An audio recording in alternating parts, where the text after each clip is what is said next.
Good morning.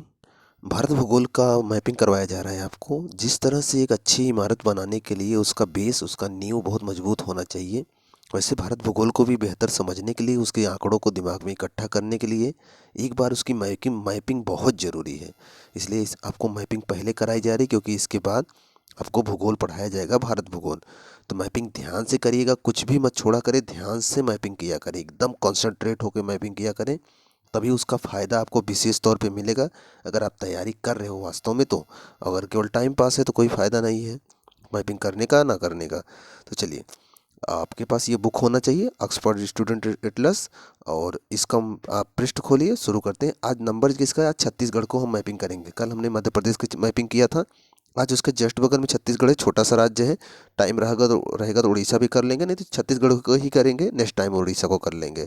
चलिए शुरू करते हैं। प्राकृतिक और राजनीतिक दोनों देखेंगे। तो चलिए शुरू करते हैं। पृष्ठ खोलें आप 19, पृष्ठ 19 को ओपन करिए अपने मैप वाली इसी बुक में। चलिए, छत्तीसगढ़ का मैप आपको यहाँ दिख रहा होगा, ये दूसरा मैप है, लेकिन आपकी किताब में जो मैप है मैं उसके हिसाब से मैपिंग आपको करवाऊँगा। तो मोटा मोटा आप देखो, छत्तीसगढ़ का ऊपर वाला बॉर्डर। चलिए देखिए, पहले शुरू करते हैं। तो शुरू करने से पहले मैं कुछ छत्तीसगढ़ के बारे में आपको बता दूं, उसके बाद मैपिंग शुरू करते हैं। अगर छत्तीसगढ़ की बात किया जाए, इसके बारे में कुछ बेसिक जानकारी अगर लिया जाए, तो इसकी राजधानी रायपुर है। हालांकि उसका नाम बदल के नया रायपुर किया गया था कुछ पहले, पिछले साल, आप जानते होंगे, करंट में था।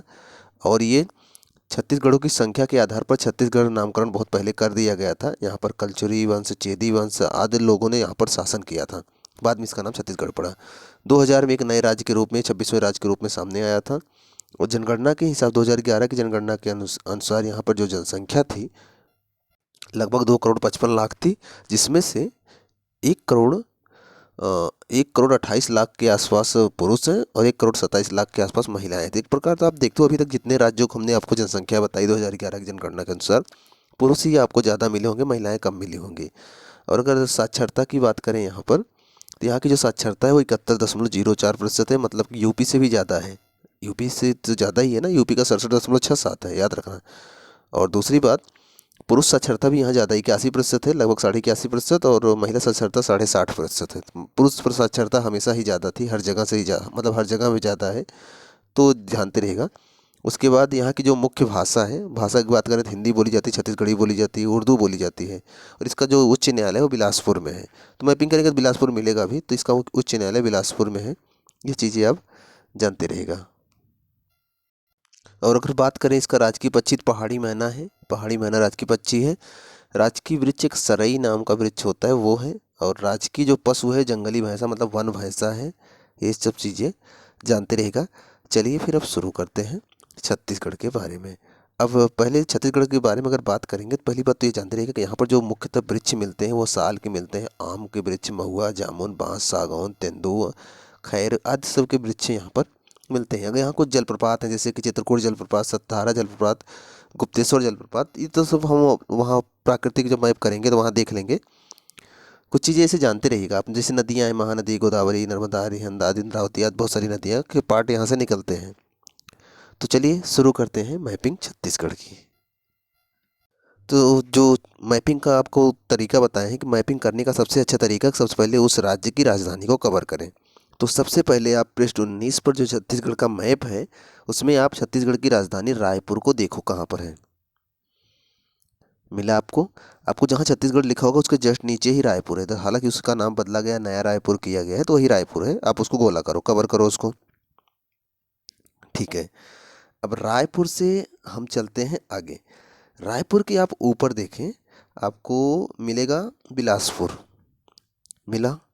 आप रायपुर के जस्ट ऊपर देखें तो रायपुर के ऊपर आपको मिलेगा मुंगेली। मुंगेली के बगल में ही मिलेगा आपको बिलासपुर। बिलासपुर मुंगेली से ज़्यादा प्रसिद्ध है बिलासपुर, उसके बारे में जानते रहेगा। बिलासपुर क्यों प्रसिद्ध है ये मैं बताता हूँ। जैसे रायपुर है, रायपुर से आप ऊपर की तरफ देखोगे ना, तो आपको मिलेगा इधर बिलासपुर। तो बिलासपुर में इंडस्ट्रियल क्षेत्र है, मतलब कई चीज़ों के उद्योग, मतलब इंडस्ट्री स्थापित हुई है। इसके अलावा बिलासपुर में मैग्नीज खनिज प्राप्त होता है, मतलब मैग्नीज मिलता है बिलासपुर में। ये चीज़ जानते रहेगा। और वहाँ पर वो इंडस्ट्रियल क्षेत्र है बिलासपुर। अच्छा, बिलासपुर के बगल में आपको मिलेगा कोरबा। बिलासपुर के बगल में देखें आप, कोरबा मिलेगा। मिला? कोरबा को भी आप कवर करिए, गोला करिए। कोरबा में बड़ी मात्रा में कोयला निकाला जाता है। छत्तीसगढ़ में वैसे भी जानते हो कोयला बहुत निकलता है। कोरबा से कोयला निकाला जाता है, बड़ी मात्रा में निकलता है, ये भी जानते रहिएगा। और एक बात, दूसरी बात, कोरबा से ही बॉक्साइट मिलता है, बॉक्साइट भी मिलता है कोरबा से। और बॉक्साइट जानते हो एल्युमिनियम का, अयस्क एल्युमिनियम प्राप्त किया जाता है। तो ये चीज़ आप जानते रहिएगा। देखिए बहुत सारी छोटी छोटी नदियाँ दिख रही है, वो उसको हम प्राकृतिक में कवर करेंगे। अभी हम केवल शहर देख रहे हैं, थोड़ी सी उसकी विशेषता ढूंढ रहे हैं। ठीक है। अच्छा, उसके बाद आप कोरबा के ऊपर जाएं तो आपको मिलेगा अंबिकापुर। दिखा? थोड़ा ऊपर जाइए, सूरजपुर जहाँ लिखा उसके दाहिने तरफ देखें, अंबिकापुर मिला। अंबिकापुर को गोला करिए। और अंबिकापुर जो है वो मशहूर है, अंबिकापुर जो मशहूर है वो है इंडस्ट्रियल क्षेत्र है। मतलब कि बड़ी मात्रा में कई इंडस्ट्री हैं। अंबिकापुर के पास से ही गई हुई है कर्क रेखा, देखो आप ऊपर से बगल से गई हुई है। अच्छा ठीक है। अंबिकापुर के बगल में देखो आपको बैकुंठपुर मिलेगा। बैकुंठपुर, अरे विष्णु भगवान वाला बैकुंठ नहीं है। यहाँ कहाँ आ जाएंगे, छत्तीसगढ़ में क्या करेंगे, कोयला खाने, कोयला खदान खुदवाने आएंगे। बैकुंठपुर है, जानते रहिएगा। उसको नहीं देखते, उसको ऊपर आप बैकुंठपुर के ऊपर देखिए आप। याद होगा कल कुछ बोले थे उसके बारे में, जो बैकुंठपुर के ऊपर है इस क्षेत्र में, कोरिया में। तो क्या बताए थे कि संजय गांधी जो वहाँ पर नेशनल पार्क है, दिख रहा है ना, वहाँ एक हिरण है, घास खा रहा है। तो जो संजय गांधी नेशनल पार्क है, ये पार्क कल हम लोग जब मध्य प्रदेश कर रहे थे तभी बताए थे कि बगल में बांधवगढ़ दिख रहा है आपको। बांधवगढ़ मध्य प्रदेश में है। और ये जो दाहिनी तरफ आपको छत्तीसगढ़ वाले पार्ट में दिख रहा है संजय गांधी नेशनल पार्क। तो पूछा जाता है ना संजय गांधी नेशनल पार्क किस राज्य में है, तो जानते रहेगा संजय गांधी नेशनल पार्क छत्तीसगढ़ में है। और उसके जस्ट बगल में आपको देखो बांधवगढ़ नेशनल पार्क है, जो कि उमरिया के ऊपर है, वो है मध्य प्रदेश में। इसको आप याद रखिएगा, बहुत इंपॉर्टेंट है ये। और इधर कुछ देखने वाला नहीं है, कोई बहुत इंपॉर्टेंट नहीं है, बस जानते रहेगा कि ऊपर छत्तीसगढ़ को टच करता है कौन, गोविंद वल्लभ पंत सागर है। वो कहाँ है, सोनभद्र में है ना, कई बार बता चुके हैं कि उत्तर प्रदेश का सोनभद्र वाला पार्ट है वो जो गोविंद वल्लभ पंत सागर है। तो एक प्रकार से आप देखो छत्तीसगढ़ को कौन कौन टच कर रहे हैं, पहले ये देख लो। अगर हम देखें कि छत्तीसगढ़ को कौन कौन टच कर रहा है, तो आपको सबसे पहले मिलेगा ऊपर, आप देख लो उत्तर प्रदेश, वही सोनभद्र वाला पार्ट। उसके बाद झारखंड टच कर रहा है, दिख रहा है ना, झारखंड बाहर टच कर रहा है, जो सफ़ेद वाला पार्ट है। उसके बगल से उड़ीसा टच कर रहा है। ठीक, नीचे आएंगे तो आंध्र प्रदेश का भी कुछ हिस्सा टच कर रहा है, देखो सफ़ेद वाले पार्ट में। उसके बाद अगर बाएं तरफ आएंगे तो तेलंगाना टच कर रहा होगा, मिला। और उसके बाद और बाएं आएंगे तो महाराष्ट्र टच कर रहा है। महाराष्ट्र जो सफ़ेद वाले पार्ट में तेलंगाना, महाराष्ट्र, आंध्र प्रदेश दिख रहा है, 3 राज्य इधर हैं, उड़ीसा, झारखंड। उसके बाद उत्तर प्रदेश, मध्य प्रदेश। तो कितने राज्य हैं, गिनो तो। 1, महाराष्ट्र 1, तेलंगाना 2, आंध्र प्रदेश 3, उड़ीसा 4, झारखंड 5, उत्तर प्रदेश 6, मध्य प्रदेश 7। फिर से गिने, 7 हुआ, 6 हुआ। महाराष्ट्र 1, तेलंगाना 2, आंध्र प्रदेश 3, उड़ीसा 4, झारखंड 5, उत्तर प्रदेश 6 और मध्य प्रदेश 7। 7 जिले, 7 राज्य इसको टच कर रहे हैं। इसका मतलब अगर हम ये देखना चाहें कि उत्तर प्रदेश के बाद सबसे ज़्यादा राज्यों से घिरा हुआ कौन सा राज्य है, तो आप बोल सकते हो छत्तीसगढ़ है। और एकदम देखो एक अजीब से शेप में है, ऐसे शेप में कोई राज्य नहीं, एकदम जैसे स्ट्रेट एक लाइन है, थोड़ा सा तिरछा नहीं तो एक सीधी लाइन की जैसा दिखता है। चलिए ठीक है, वो इसको छोड़िए। अब नीचे वापस फिर रायपुर पे आइए, वापस आप रायपुर वापस आइए, वहीं से फिर से कुछ चीज़ें और मैपिंग करनी है। रायपुर आइए, रायपुर के बगल में आपको मिलेगा दुर्ग। दुर्ग मिला, ध्यान से देखिए। ये जो दुर्ग क्षेत्र आपको नीचे दिख रहा है, दुर्ग क्षेत्र जो दिख रहा है वो लौह अयस्क के लिए, ध्यान दीजिएगा, बता दे रहा हूँ, बहुत चीज़ें इंपॉर्टेंट है। लौह अयस्क मिलता है, चूना पत्थर मिलता है, एबस्टस एक धातु होती है वो भी यहीं से प्राप्त होता है, इसको जानते रहिएगा। दूसरा बात, रायपुर रायपुर इतनी बार कर रहे हैं, रायपुर से में क्या मिलता है, तो थोड़ा सा रायपुर के बारे में आप जान जाइए कि रायपुर में क्या मिलता है। रायपुर में पहली बात कोयला बड़ी मात्रा में मिलता है, रायपुर में कोयला बड़ी मात्रा में मिलता है। बॉक्साइट प्राप्त किया जाता है रायपुर से, ये भी आप जानते रहिएगा।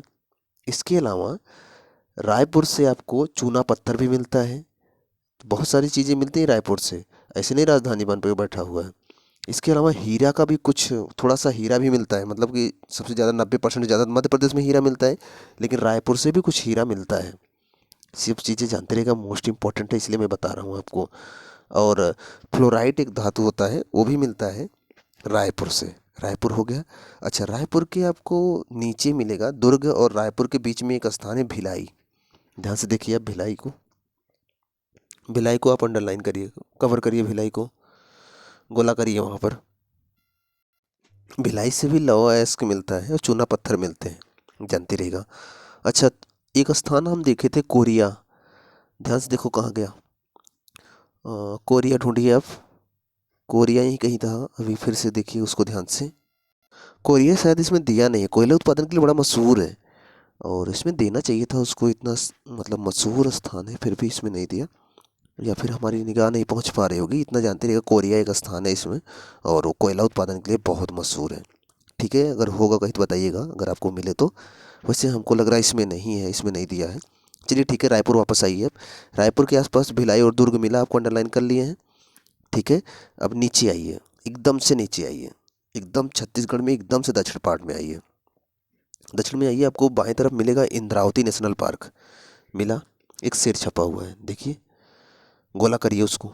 बहुत इंपॉर्टेंट है, मोस्ट इंपॉर्टेंट है। दरअसल उसी के बगल से इंद्रावती नदी गई हुई है। आप देखो वहीं कहीं पे लिखा होगा इंद्रावती नदी, जहाँ शेर बैठा हुआ ना उसी के बगल से ही इंद्रावती नदी गई हुई है और आई हुई है इधर तेलंगाना होते हुए मध्य प्रदेश में चले, महाराष्ट्र में चली जाती है और नदी में मिल जाती है, गोदावरी नदी में।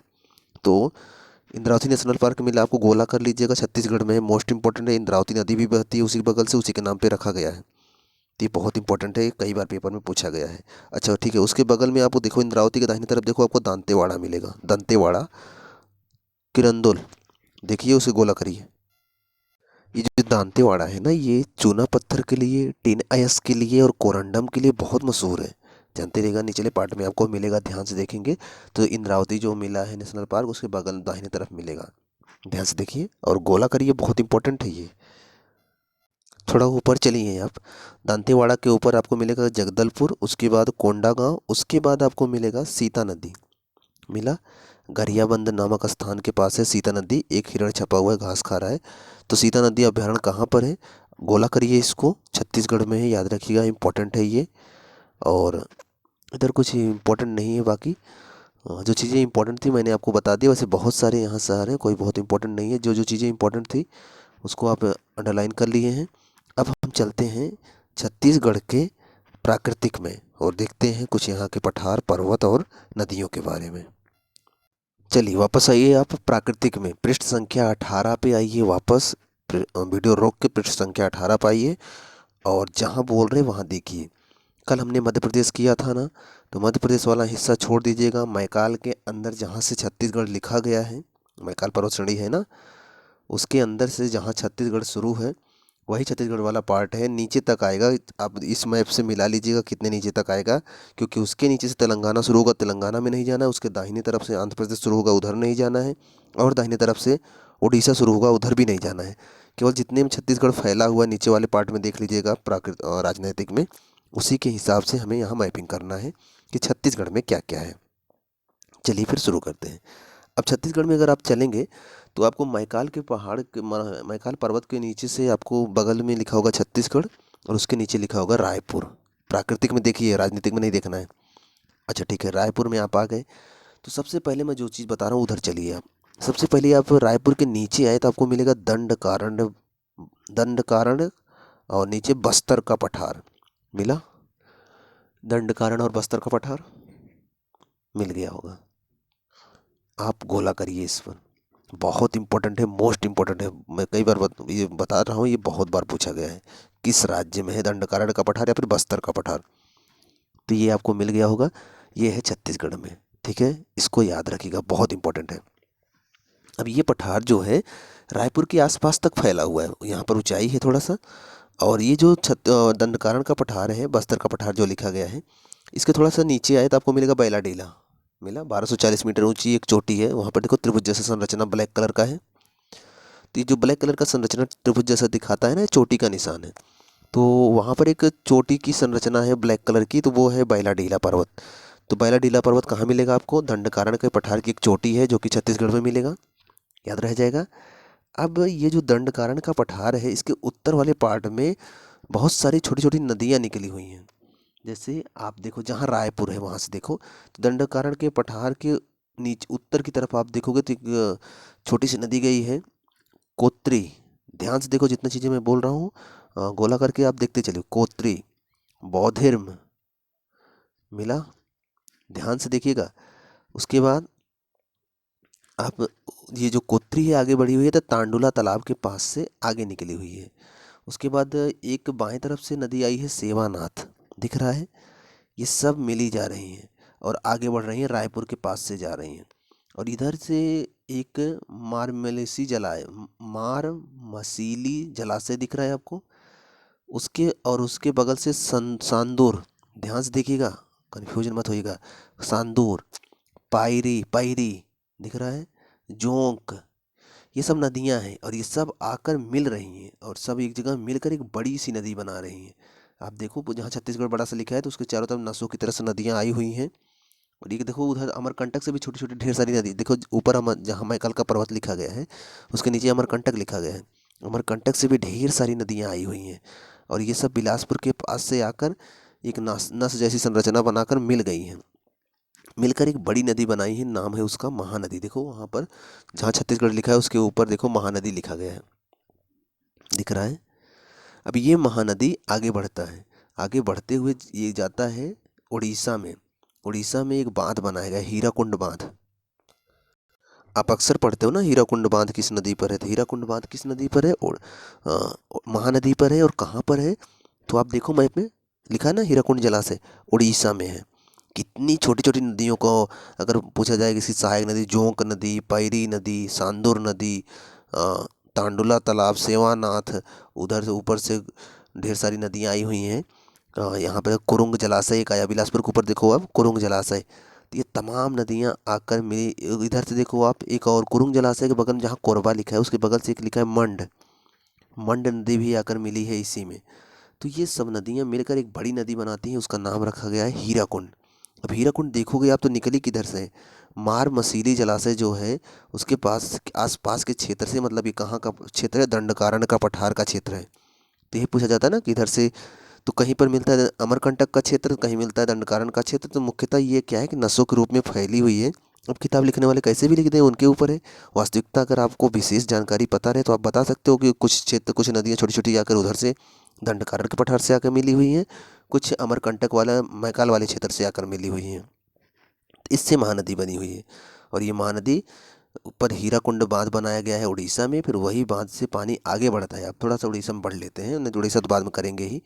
तो आगे बढ़ती है, देखो ये नदी आगे बढ़ती है, टिकरापाड़ा पर्वत श्रेणी है उसी के बगल से निकलती हुई महानदी जाती है अस्सिया पहाड़ी के पास। कटक दिख रहा है आपको, कटक उड़ीसा में है।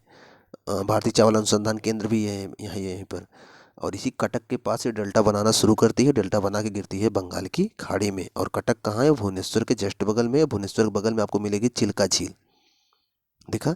हालांकि ये सब चीज़ें हम कल करेंगे, मतलब नेक्स्ट वीडियो में करेंगे जब उड़ीसा को कवर करेंगे, अभी छत्तीसगढ़ को कवर कर रहे हैं।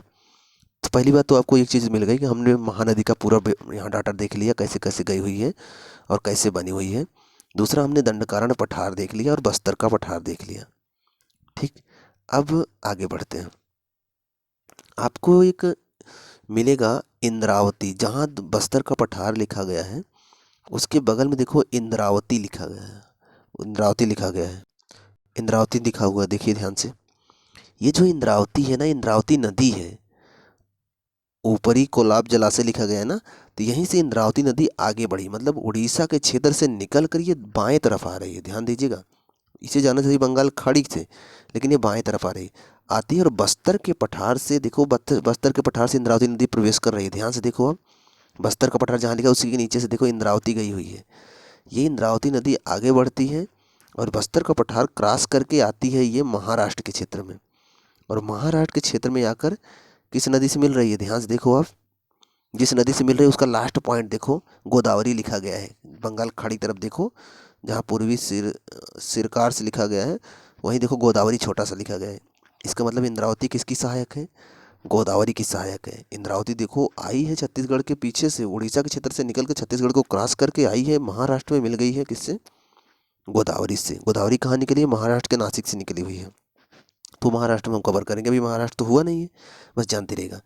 तो इधर आप इसको जानते रहेगा। और बैलाडीला तो हमने बता दिया, कवर कर लीजिएगा बैलाडीला को, मतलब को उसको भी गोला कर लीजिएगा। तो आपको यहाँ पर 2 नदियाँ मोस्ट इम्पॉर्टेंट थी उसका बता दिया गया। एक इंद्रावती नदी के किनारे ही इंद्रावती क्या था, जो अभ्यारण्य था बता दिए थे वो भी। और महानदी तो बता दिए, बहुत मशहूर है, उड़ीसा से छत्तीसगढ़ से निकली है, उड़ीसा में उस पर हीराकुंड बांध बनाया गया है। उसके बाद वो कटक के पास अपना डेल्टा बनाते हुए गिर जाती है कहाँ पर, बंगाल की खाड़ी में। उसकी सहायक नदी भी बता दी है, जोंक नदी थी, इंदिरा नदी थी, तेल नदी भी है, वो भी जाकर मिल जाती है। जैसे इधर से देख रहे हो अपना तेल नदी, इंदिरा नदी, सुखतेल नदी, ओंग नदी, ये सब जाकर उधर उड़ीसा में है। ये तो उड़ीसा में हम पढ़ेंगे, ये जाकर मिलती हैं उड़ीसा से, महानदी से। तो ये मिल गया, तांडुला तालाब भी मिल गया आपको। और ऊपर की तरफ कुरुंग जलाशय भी मिला था, और हसदो भी था, अंबिकापुर भी था। ये तमाम चीज़ें थी जो आपने देख रखा है। और यहाँ पर कुछ विशेष तो और नहीं दिख रहा है, हालांकि इतना कवर कर लेंगे ना तो आपकी बहुत। हाँ, थोड़ा सा ऊपर देख लीजिएगा, छत्तीसगढ़ में जहाँ कुरुंग और कोरबा लिखा गया है, उस अंबिकापुर जहाँ लिखा गया है, अंबिकापुर के बगल एक पर्वत है, हजारीबाग पर्वत श्रेणी दिख रहा है, गोला कर लीजिएगा। उसके ऊपर है मैलन की पहाड़ियाँ, उसको गोला कर लीजिएगा। और हजारीबाग पर्वत श्रेणी के नीचे ही आपको मिलेगा रामगढ़ की पहाड़ियाँ, उसको भी गोला कर लीजिएगा। हाँ, ये पहाड़ियाँ पूछी जाती हैं ना, थोड़ा सा जानते रहिएगा। बाकी छोटा नागपुर का पठार, रांची का पठार, हजारीबाग का पठार, ये हम लोगों ने झारखंड में कवर कर रखा है। ये तो यहाँ कवर करने की कोई ज़रूरत नहीं है, बस जानते रहिएगा, इंपॉर्टेंट है, थोड़ा सा ध्यान रखिएगा। तो इस वीडियो में इतना ही है, छत्तीसगढ़ को हमने कवर कर लिया, छोटा सा राज्य था, जो महत्वपूर्ण जानकारी थी कवर कर लिया है। नेक्स्ट वीडियो में हम उड़ीसा को कवर करेंगे और उसके बारे में अच्छी जानकारी इकट्ठा करेंगे। धीरे धीरे थोड़ा मन एकाग्र करके अगर आप सारा मैप कवर कर लेंगे, आपको बहुत जानकारी हो जाएगी, और फिर भारत भूगोल आपके दिमाग में बहुत अच्छे से बैठेगा। कभी भी अपने से भी पढ़ेंगे या फिर कोई आपको पढ़ाएगा, बहुत अच्छे से तैयार हो जाएगा। वीडियो कैसा लगा ज़रूर बताया करें, और अगर चैनल पे पहली बार है चैनल को सब्सक्राइब कर लीजिए। मिलते हैं आपसे नेक्स्ट वीडियो में, तब तक आप पढ़ते रहें।